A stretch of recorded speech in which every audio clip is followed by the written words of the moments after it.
Hi Pisces, it's Gregory Scott. Thank you for joining me. This is your astrology for November 2015. Now, you're going to feel very much at home, very much at peace at the beginning of the month because there's a grand trine in the sky on the 1st of November, and that's in the element of water. That's your element. It's between your 1st, 5th, and 9th houses, and you're really going to be in love with information, with other people. You're going to be seeing the good in people. You're going to be seeing the good in yourself.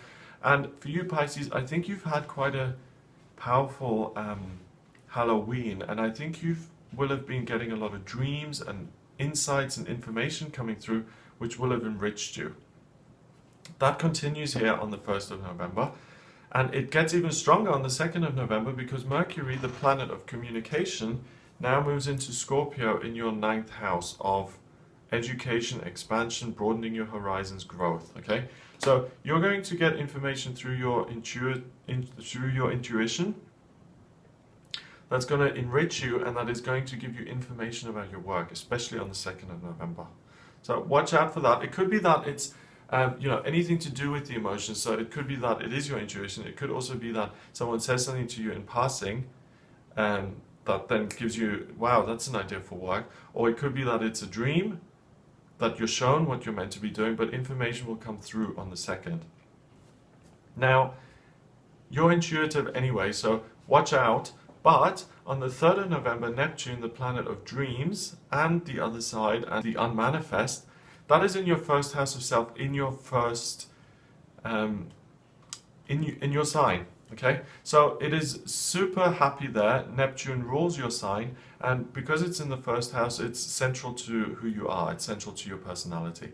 That connects with the Sun, which is also in a water sign, and whenever Neptune and the Sun combine that way, it makes it a central part of your personality. Your intuition is going to get even stronger, and this trine between Neptune and the Sun lasts until the 6th of November.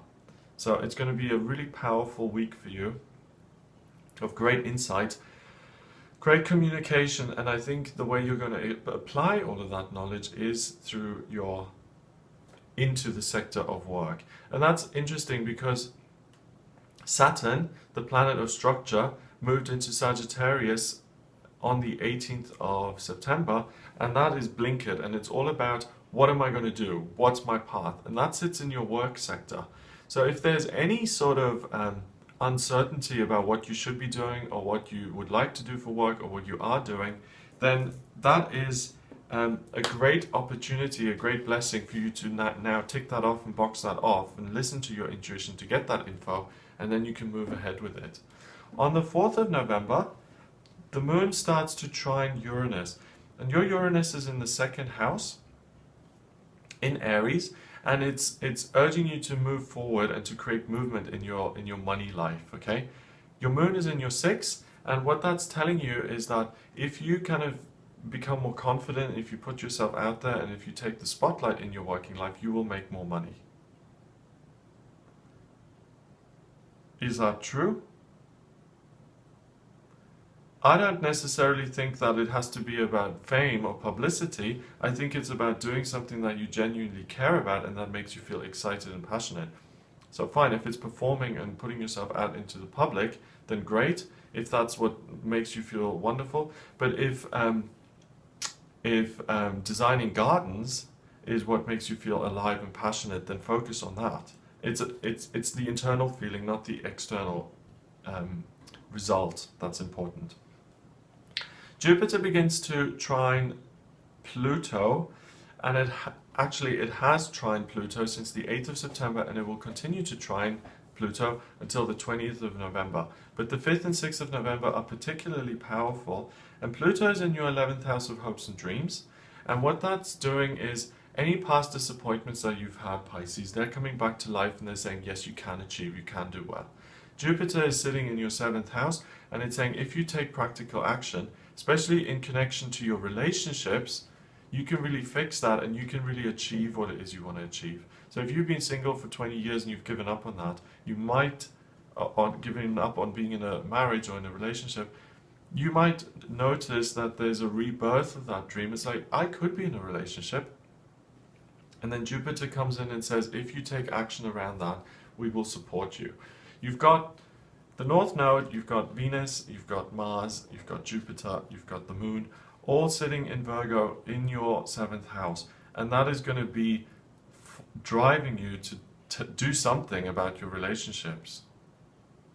There's no way you can be by yourself in November. You're going to have loads of people around you, you're going to feel the need to be around people, and you're going to want to realize your dream in your relationships. That's going to be the biggest focus for you in November so far. On the 7th of November, there's a yod in your chart, and a yod is also known as the finger of God. That's between your Jupiter, your Sun, and your Uranus in your 2nd house. So for some reason, the connection I'm getting here for you, Pisces, is that you have some sort of notion that if you educate yourself, if you learn from other people, and then you use those skills and put yourself out there, you're going to do better at work. I think there's a real sense that you don't have the education, or you don't have the skills or the experience that you need to be able to achieve what it is you want. If you connect with that, what the chart is saying is that for the next year, with Jupiter being in Virgo, if you put the practical action in, you can get those skills that you need to fulfill a dream. So if you're 32, 33, and you say, I always wanted to be a doctor, but I didn't have the school, I didn't have the grades, I couldn't make it into school. It's too late now because I have to study for 7 years, I'll never be a doctor. You can still do that, you can be a doctor by the age of 40, 41, if you still do that. And that's the extreme, most courses are a year, a lot of courses are 3 years. But what the chart is saying for you in November, don't give up on your dream. And if the barrier is you don't have the education, you don't have the skills, by putting the action in, you can get the skills and you can get the education over the next year.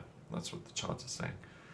On the 8th of November, there's a T-square in your chart, and it means that you can find these connections, these ways forward, these doors opening, and to find a way to achieve what you're trying to achieve by speaking to other people in your life who may be already in the industry that you want to go in, or who have the skills that you want. Speak to those people, and that will give you even further evidence that this is something within your reach and that you can do this if you apply yourself. On the 9th of November, Venus goes into Libra, and Venus is the planet of love. Libra is the sign of beauty and creating harmonious relationships and balance and being diplomatic and building bridges between people. And that is in your 8th house of other people. So this month for you particularly is literally going to be about other people, and your desires and all of that are within that framework of you being around other people all the time. So I would urge you to connect with as many people as you can. I think you'll enjoy the experience. I think you will find a lot of, you'll get a lot of information that will help you move forward in your life, and that will give you the direction that you're looking for. And so open up to that side of your life. You never know who's going to say something, or who has a connection or a link or something that is the link that you need. 10th of November sees Neptune starting to trine the Moon. And Neptune is in your 1st house there. It's really interesting that it's your ruler and it sits right in that 1st house. It means that this month you feel completely within yourself. You feel totally at peace within yourself. And you can do pretty much anything from that place of I am me. I feel calm. I feel right in my own skin. I know what I'm doing with my life. I feel at peace. I feel content. When you take action from that kind of place, you create more of the same. You create circumstances that help you feel more at peace, that help you feel more solid within your life, and that create a fabulous life that you're comfortable with. Now on the 10th, the moon in Scorpio starts to trine that planet, and you get some extra information in about the way forward in terms of either education or travel. On the 10th, you get some info. Okay? On the 11th is the new moon, And that happens in Scorpio in your 9th house as well. And the new moon is a time of setting seeds and planting seeds and setting intentions and looking at the way forward. Now, energy comes in, again it's in your 9th house of education and expanding, and the question is going to be, do I want to go traveling? Do I want to go back to university? Do I want to learn from spirit? How do I want to learn? It's not, do I want to learn? I think the answer to that is yes, but how do I want to learn, and then how can I apply that to my career so that I can have more financial success in my life? On the 12th of November, Jupiter sextiles the Sun, and Mercury is conjunct with that Sun. And this is interesting because, again, you're going to get messages from one of your relationships. Someone will say something in passing that will help you take practical action. So things are all coming together via the people in your life, and there's a couple of days to look out for that, and today the 12th is one of those days. Mars moves into Libra on the 13th of November, and Mars is the warrior planet, the soldier, the planet of desire, what I want to achieve, what I want to do with my life, what I want to get. And it wants to achieve more harmonious relationships and a more harmonious and solid and even official setting in your life. And when it connects with Venus, it creates a new life, it creates a new beginning. This is actually a wonderful time to sign up for something like a course, or to commit to something that's long-term, or to make a purchase, or to sign contracts, or to start a new job, or to enter into any new venture that's official in nature and that's going to be a part of your life for the foreseeable future. On the 14th of November, this is interesting because your chart, 4 of the houses in your chart just empty out. The 3rd, the 4th, the 5th, the 6th houses have nothing going on. And those houses are really very much in regard to personal relationships, family relationships, romantic relationships, children, and there's nothing really going on there. And your focus is much more on yourself, on how you can use business relationships to get to where you want in your career, how you can educate yourself, and how you can make your hopes and dreams come true. So that's really going to be the focus. And again, Saturn in Sagittarius is responsible for that, because it really drives you to achieve, and it drives you to look at what your future is. And a lot of signs are being influenced by this, and everyone's like on a mission. Everyone's trying to get somewhere, and that's what your biggest focus is at the moment. On the 16th of November, Jupiter trines the Moon, and the Moon is in your 11th house of hopes and dreams there in Capricorn. And I'm starting to repeat myself because in your chart it really lines up in such a way that it is very, very focused and clear. You'll be able to work on realizing your hopes and dreams, and again, you're going to get a message from one of your friends or one of your colleagues about an opportunity that you can act on to realize your hopes and dreams. That's where the bulk of your information comes from. I think at the beginning of the month, it's all the intuition, the first 7 days of November. It's all about, what do I feel, what am I getting through? And then around this time of the month, between the kind of 10th to 17th, is all about other people inform me and guide me and help me move forward. On the 17th, Uranus begins to oppose Venus. Uranus is in your 2nd and Venus is in your 8th. And now there's some friction between listening to other people and building these harmonious relationships and getting impatient and wanting things to happen right now. And I think you're going to want to take a shortcut or find a way of skipping everything and just doing it, cutting corners. Resist that urge, continue to do things above board and with the long-term goal in mind, because if you start to cut corners now, then you're going to trip yourself up later on. On the 19th, you're going to have the opportunity to reevaluate what you're trying to do. Mars begins to square Saturn, midheaven, Mercury and Sun sitting in the noon position of your chart. And you're really going to have the opportunity to rethink about all of these things that you're trying to put in place. Are you getting good career advice? What are you trying to learn? What direction are you going in?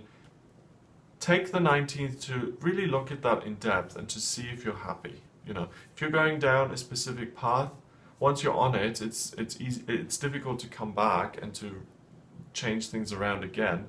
So this is the kind of last chance in November to really have a good think about whether the course you're signing up for or whether the new job you're taking is actually going to be something that is good for you and that interests you and that you want to commit to.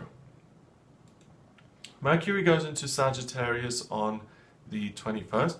So Mercury is doing quite a lot. It went into your 9th in Scorpio earlier in the month, and now it's left that house, it's moved through the whole house, and it's going into your 10th house of career in Sagittarius on the 21st. And this really just aligns with that driven mentality of I need to succeed at work, and everything is about that.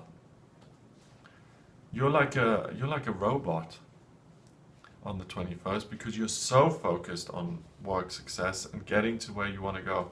Nothing matters, it's just that end goal down there that I'm trying to get to. That's not necessarily a bad thing, because you know we all need goals in life and we all need to try and get somewhere, but also it's so important to not forget the current moment, because right now you've got health, and right now you've got family, and right now you've got somewhere to live. Enjoy the now, you know, just don't feel like my life is going to start when I get to that goal, my life is going to start when I get to that goal. So don't be so robotic in that approach, and soften it a little bit and just say, okay, I've got a goal, but you know, in the meantime I can still do other things and I can also kind of live my life. Pluto squares Venus on the 22nd of November. And Pluto is in your 11th, Venus is in your 8th. And there's real friction and there's real motivation and movement between what you're trying to achieve and the other people in your life. So continue to include other people because they will enrich your experience and help you along the way. The full moon occurs on the 25th, and the full moon is always a period of blossoming and fruition and coming to a completion point and things finishing up. Now, this month has been interesting because both of the moons, the new moon on the 11th and the full moon on the 25th, the new moon was in Scorpio, the full moon is in Taurus. Both of those signs are all about control, okay? They both sit in the solar plexus, and it's all about how can I kind of manage this. Scorpios want to control feelings and people. Tauruses want to control things. Finances, money. And this sits right on top of your IC, your roots, and really what you're trying to do is completely control your physical circumstances, and I think you want to reinvent them in many ways.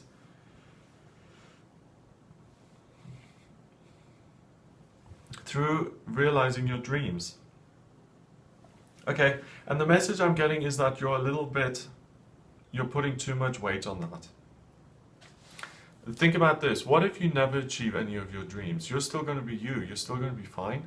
So don't think that everything depends on you kind of getting somewhere in life and being super ambitious and achieving everything you want to achieve. If you stop doing anything today, you're still going to be the same person that you would be as if you would have all this success.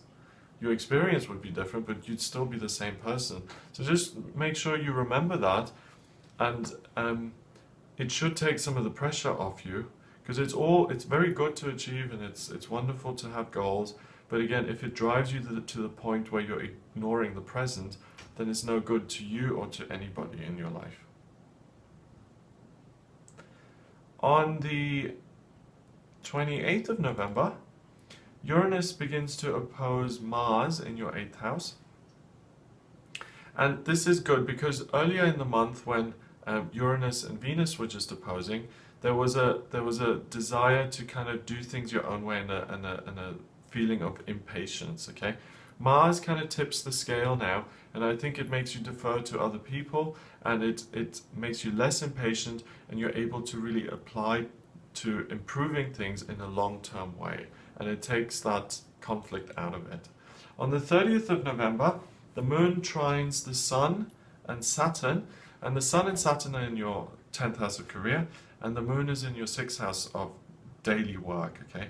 And I think you come to terms, and I think you come to a place of peace here at the end of the month, where you realize that you can kind of put yourself out there in a way that feels good, that is where you want to go. And I think you have a real sense of encouragement, because you see something come back that says, yes, here's the door, it's open. So I think the end of the month, the 30th of November, ends with a really positive message that gives you your first kind of tangible proof that all of these dreams you've had and all of this stuff you want to achieve in your career is actually doable. So whether it's a letter of acceptance, or whether it's a letter saying, you know, yes, you've got to do this, and then you can pursue these actions, some positive news will come in that will encourage you that those doors can and will open for you. So that's it, Pisces. I hope you found this useful. If you'd like a private reading with me, then please get in touch via my website. It's gregoryscott.com. Click on the readings tab and you'll see the types of readings that I do. You can choose one on the website. Remember to subscribe to the channel, and I will speak to you next month.